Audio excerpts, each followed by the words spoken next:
আমরা এখন পুরো বাংলাদেশের বিভিন্ন শিক্ষা প্রতিষ্ঠানে হোক স্কুল কলেজ কিংবা বিশ্ববিদ্যালয় আমরা একটি জিনিস লক্ষ্য করছি যে আমাদের যারা শিক্ষক রয়েছেন শিক্ষকদেরকে একটি বাধ্যতামূলক পদত্যাগ করানোর একটি ট্রেন্ড চালু হয়েছে।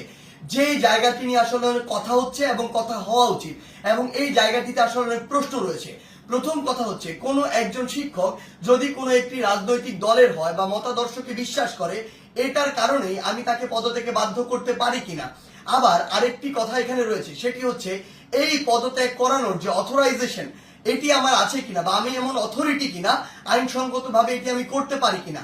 তার পূর্বে আমাদের বিশেষ কিছু প্রেক্ষাপটগুলো চিন্তা করতে হবে। আসলে আমরা আমাদের জায়গা থেকে যারা স্টুডেন্ট রয়েছে রানিং তারা অনেকে শুধু মনে করি যে আমরাই মনে হয় পদত্যাগ করাচ্ছি, কিন্তু আমরা জানি না এর পিছনে আসলে কি কি ঘটনা রয়েছে কিংবা কি কি প্রেক্ষাপট রয়েছে। যেমন আমি আমার বিশ্ববিদ্যালয়ের উদাহরণ দিয়ে যদি বলি, এই বিশ্ববিদ্যালয়ে একটি দল শিক্ষকদের একটি দল যারা তখনকার